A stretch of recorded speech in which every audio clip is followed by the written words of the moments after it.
성부와 성자와 성령의 이름으로 말씀을 드립니다. 아멘. 노래 한 곡을 들려드리겠습니다. 동그라미 그리려다 무심코 그린 얼굴 내 마음 따라 피어났던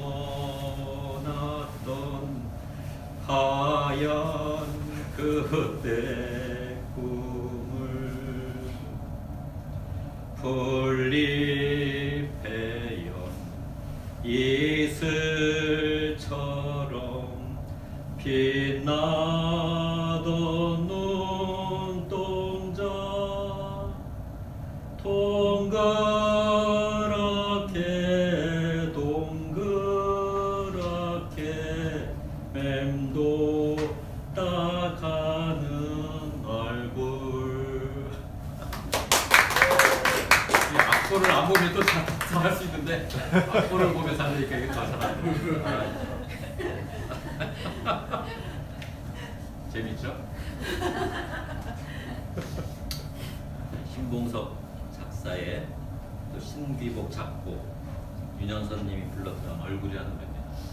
아, 정말이에요. 이게 악보를 보고 하려니까 더 잘하네. 며칠 전 새벽녘 순례길에 제 입술이 흥얼거리던 노래였습니다. 제 영이 기쁘면 생각지도 않던 노래가 흘러나옵니다. 여러분들은 어떤 경험이 있는지 모르겠습니다만 동두천에 있을 때 셋째 토요일 날은 이렇게 턱걸이 마을하고 벌산 마을이라는 데가 있어요. 미군 기지 때문에 고립된 마을인데 마치 이제 남과 북이 갈라진 것처럼 미군 기지 때문에 이렇게 두 마을이 갈라진 것 같아서 셋째 토요일 날에는 거기를 걸어요. 하루 종일 걷습니다. 그러면 혼자 걷는 게 외로워 보였는지 애들이 따라와요. 동네 애들이. 동네 애들하고 같이 막 걷습니다. 한 4-5시간 정도 걸으면 애들이 그때부터 막 노래를 부르기 시작을 해요. 몸은 피곤하죠. 나한테 짜증도 내고 막 하는데 이상하게 한 4-5시간 정도 지나면 지들끼리 막 그 산속에 있으니까 뭐 누가 보는 사람도 없을 거죠. 막 노래를 흥얼거리면서 막 부르고 저도 막 뒤따라가면서 춤추면서 같이 걷곤 했습니다.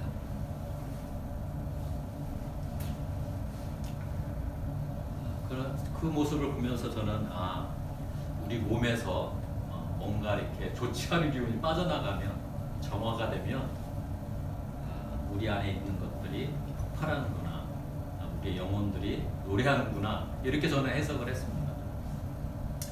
요즘 제 마음과 몸이 무척 힘들었나 봅니다. 그래서 새벽녘 걸으면서 제 영혼이 깨어나고 이런 얼굴이란 노래를 막 흥얼거렸는데 그때 잘했는데 뭘 잘했잖아. 오늘 구약 말씀은 예언자 이사야 말씀이죠. 61장 10절에서 이사야는 이렇게 고백을 하고 있습니다. 야훼를 생각하면 나의 마음은 기쁘다. 나의 하느님 생각만 하면 가슴이 뛴다. 그는 구원에 빛나는 옷을 나에게 입혀주셨고 정의가 펄럭이는 겉옷을 둘러주셨다. 신랑처럼 빛나는 관을 씌워주셨고 신부처럼 폐물을 달아주셨다. 굉장히 아름다운 표현입니다. 적으로 표현하라고 하면 이렇게 표현하지 못했겠죠. 아름다운 표현. 야훼 하느님을 생각하면 나의 마음 기쁘다. 나의 하느님 생각만 하면 가슴이 뛴다. 어떻습니까? 우리는 어떤가요? 이 말씀만 보면 예언자 이사야는 하느님으로부터 얼마나 축복을 많이 받았길래 이렇게 고백을 할까? 그 축복의 내용이 다른 게 있겠습니까? 얼마나 많은 물질적인 축복을 받았고 정신적인 축복을 받았으면 이렇게 흥얼거릴까? 이렇게 우리는 생각하기가 쉽습니다. 그러나 실상은 그렇지 않았다는 겁니다. 실상은 이사야서에 대해서 조금 더 우리가 알아보면 실상이 그렇지 않다는 게 그대로 드러납니다. 이사야서가 기록되던 시기는 유다 왕국에 있어서 가장 어려운 시기였습니다. 여러분도 알다시피 우리가 다윗의 왕, 솔로몬 왕 이렇게 성경에서 많이 언급되잖아요. 그때가 가장 번창했을 때죠. 하나의 나라 주변국에서 침략이 와도 무찌르고 이렇게 안전이 확보가 된 때가 다윗 때, 솔로몬 때입니다. 그러나 솔로몬 왕이 죽고 나서 이 이스라엘은 두 나라로 갈라지게 되죠. 북이스라엘, 남유다. 서로 잘 살 것 같았지만 그렇지가 않았습니다. 기원전 721경에 1년에 어떻게 됩니까? 북이스라엘 먼저 망하죠. 주변에 있는 강대국 아시리아에게 잡혀 먹습니다. 얼마 전에 드라마 중에 연인이라는 드라마였는데 우리 몽골 청나라가 이제 커져서 조선을 침략을 하고 멸망은 당하지 않았지만 그 어떻게 됩니까? 수많은 사람들 끌고 가잖아요. 똑같습니다. 북이스라엘 아시리아한테 멸망당하면 야 너희들 그냥 평화롭게 살아. 나한테 그냥 조국만 받지 이런 개념이 아닙니다. 수많은 사람들 끌고 가는 거죠. 남유다는 그러면 잘 살았냐? 그렇지가 않아요. 134년이 지난 587년에 기원적 587년에 남유다는 바벨론 제국에 또 멸망을 당합니다. 남유다 야 북이스라엘 너네들 야훼 하느님을 제대로 섬기지 않더니 꼴 좋다 그랬죠. 근데 100년 지나고 나서 자기들도 똑같이 바벨론 제국에 멸망을 당하고 수많은 사람들이 다 끌려갑니다. 예언자 이사야를 가리켜서 기원전 8세기 유다 왕국에 살았던 예언자로 알려져 있습니다만 이사야서를 조금 더 우리가 연구를 해보면 학자들은 그렇게 합니다. 기원전 8세기 때만 담은 이야기가 아닙니다. 어떻게 하면 남유다 멸망하고 또 바벨론으로 끌려갔던 그 포로들이 희망을 갖고 다시 폐허가 된 그 유대 땅으로 다시 돌아갈 때 그 여정을 다 담은 게 이사야서입니다. 이렇게 학자들은 얘기합니다. 그래서 이사야서를 원이사야서, 제2 이사야서, 제3 이사야서라고 구분합니다. 그래서 우리가 이사야서 읽을 때 구분해서 좀 읽을 필요가 있어요. 그래서 제2 이사야서는 언지서서는 40장부터 시작을 하고 제3 이사야서는 56장부터 시작을 해요. 그래서 흔히 우리가 예언자 이사야가 활동했던 시기 이거는 원 이사야 40장 이전의 말씀과 관련되어 있는 것이죠. 제2 이사야가 언급해 있는 40장부터 45절을 읽을 때 우리는 뭘 봐야 하냐면 바벨론으로 끌려갔던 그 아픔 속에서 이 이야기가 이 글이 기록됐구나라는 것을 우리는 전제를 둬야 하는 겁니다. 그리고 55장부터 읽을 때는 제3 이사야서라고 말씀드렸습니다만 바벨론 고레스 칙령이라고 합니다. 고레스 대왕이 포로들을 귀하시게 너희들 이제 너희들 고향으로 돌아가. 그때의 그 마음으로 작성한 게 제3 이사야서 56장 이후부터의 내용이 되는 것이죠.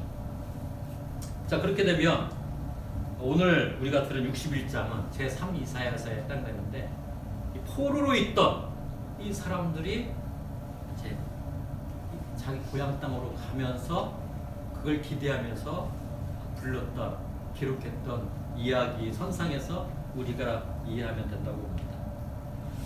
솔로몬 때의 단일한 왕국 시절을 빼고 그 이후의 역사는 한마디로 말하면 고난의 역사였던 거죠. 고난의 역사. 그래서 함석헌 선생님이 이 이사야서를 읽고 나서 우리 한반도의 역사를 보면서 우리도 어떤 면이 똑같냐 그러면서 책을 쓰신 게 그 뭐죠? 책 제목이 지금 딱 떠오르진 않는데 고난 속에 있는 한반도 역사 다시 쓴 거예요, 그분이. 이 선상에서. 이러한 시대 속에서 이 예언자 이사야의 입을 통해 고백되어진 말씀, 오늘 우리가 접한 말씀입니다.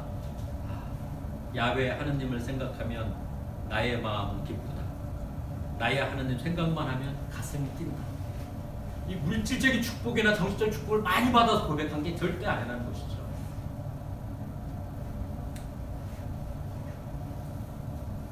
수많은 역경과 고난 속에서 그럼에도 불구하고 내가 하느님만 생각하면 기쁘다, 가슴이 떨린다, 이런 고백을 했던 겁니다. 오늘 서신 말씀도 이렇게 기록을 하고 있습니다. 항상 기뻐하십시오. 늘 기도하십시오. 어떤 처지에 있든지 감사하십시오.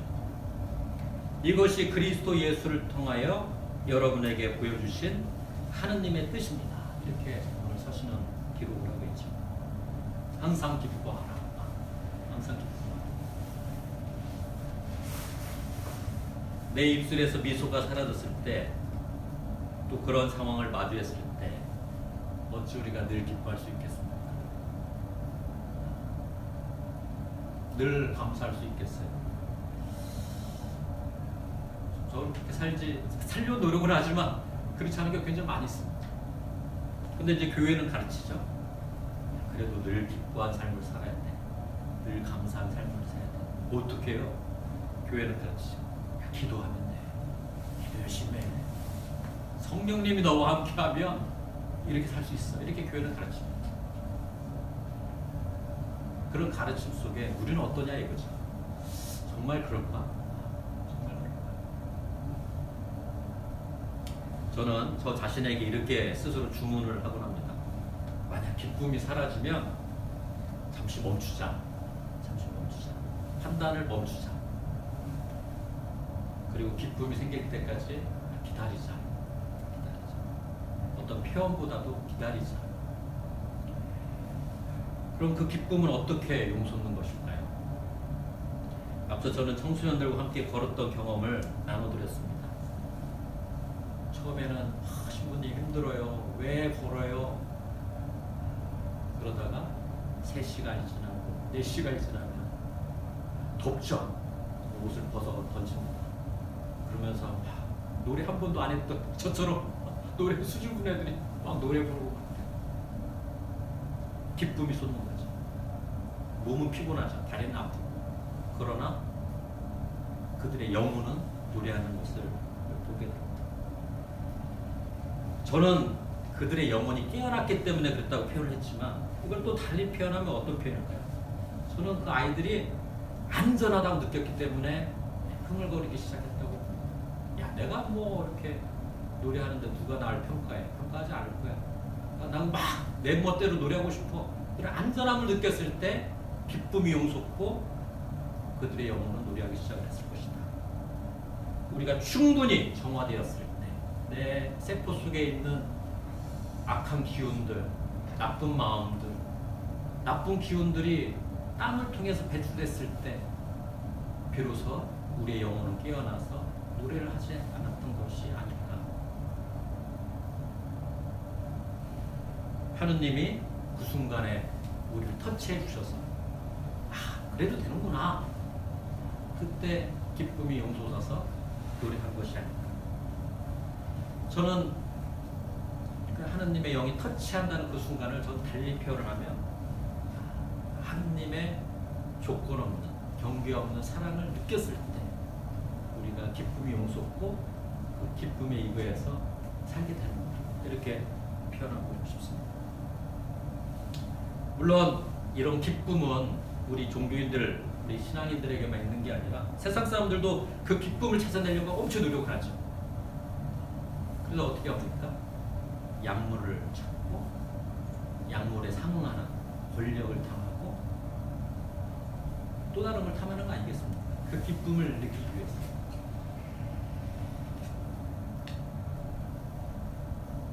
그러나 우리 그리스도 교회에서 말하는 그 기쁨은 욕망을 채우는 데서 형성되는 기쁨이 결코 아니죠. 하느님께서 나를 터치하고 있구나. 나를 만지고 있구나. 내 옆에 계시구나. 이렇게 못났지만 나를 사랑해주고 계시구나. 이런 걸 느꼈을 때 내가 정말 힘들어. 여기 계시구나. 이럴 때 기쁨이 느껴지는 그 기쁨 우리는 얘기를 하는 것이겠죠. 오늘 제가 기쁨에 대해서 말씀을 드린 이유는 대림절 시기에 우리가 얼굴을 찡그리면서 기다리지 말라는 교회의 가르침 때문에 그렇습니다. 사순절 때나 대림절 때 보면 우리가 예수님의 막 모습을 닮아가야지 하면서 평상시와 다른 행동을 하려고 막 노력을 하잖아요. 그러다 보면 경직도 되고 얼굴 찡그릴 경우가 많이 있습니다.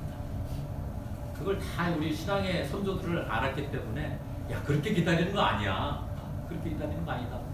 그래서 이 대림 참주일을 장미주의로 해가지고 이 기쁨에 대한 이야기를 야 우리가 예수님 다시 오신 예수님을 오는데 물론 우리가 그동안 살았던 그렇게 살지 못했던 걸 회개하고 반성도 하지만 기쁨을 잃은 상태에서 기다린 건 무의미하다.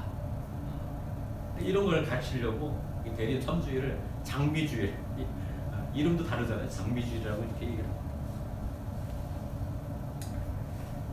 우리가 다시 오실 예수님을 기다리는 데 있어서 잃어서는 안 되는 가장 기본적인 태도 그게 바로 기쁨이라고 말씀을 드리고 싶습니다.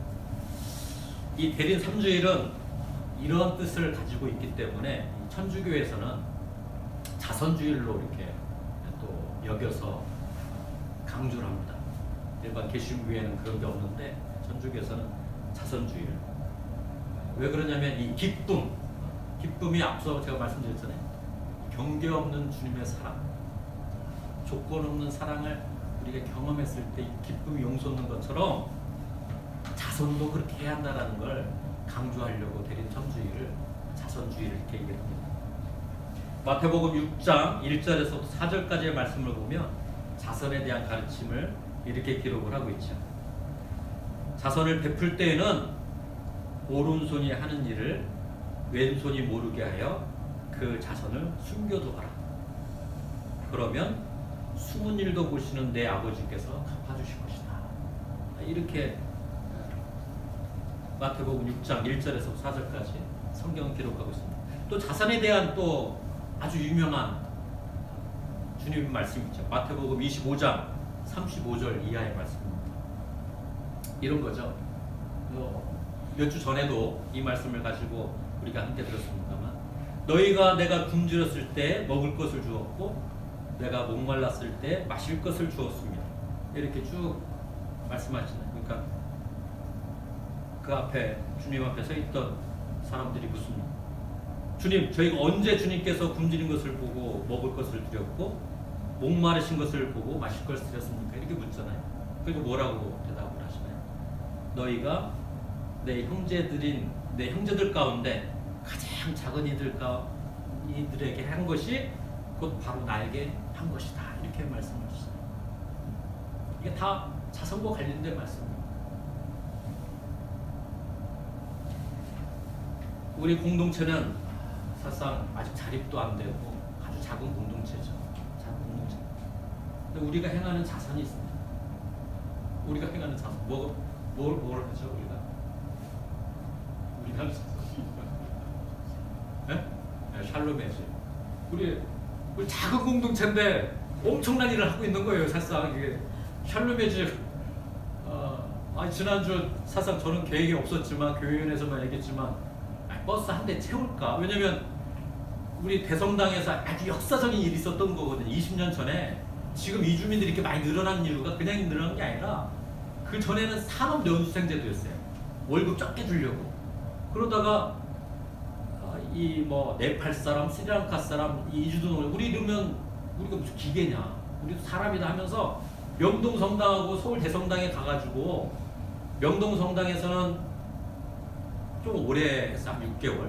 우리 그 대성당에 한 3개월 정도를 거기서 성당 안에서 먹고 자고 하면서 이주동이 농성을 하는 거예요. 흘려가면서. 그 장소에서 야 우리 그래도 세계 이주민의 날 그 장소에 가서 당신들의 선배들이 어떤 역할을 했기 때문에 지금 당신들에게 이런 게 주어졌다는 걸 알아야 할 거 아니냐 이 얘기를 했는데 아유 뭐 한 차가 채워줄 거 이렇게 생각해. 일단 두 차가 채워준 거예요. 두 차도 처음에는 더 많았어요. 뭐 84명까지 했으니까 깜짝 놀래가지고 나라도 그럼 같이 가야겠구나. 중간에 또 사고라도 나면 안 되니까 그래서 저도 갑자기 아유 조그만 공동체에서 뭐 해보자 하면 그렇게 지난번 노래잘 보셨잖아요, 그죠?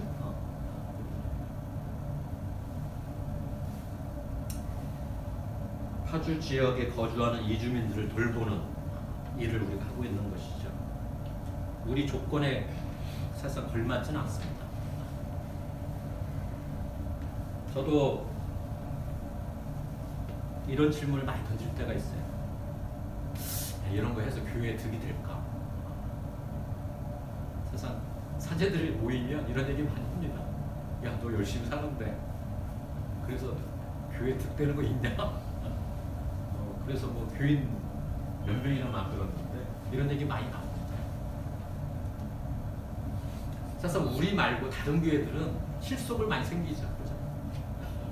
천주교는 워낙 천주교 국가에서 많이 들어오니까 천주교 사제도 초대를 하고 그 나라 그래서 자기들 같은 크리스찬 카톨릭 사람들 챙겨주기만 해도 되는 거예요.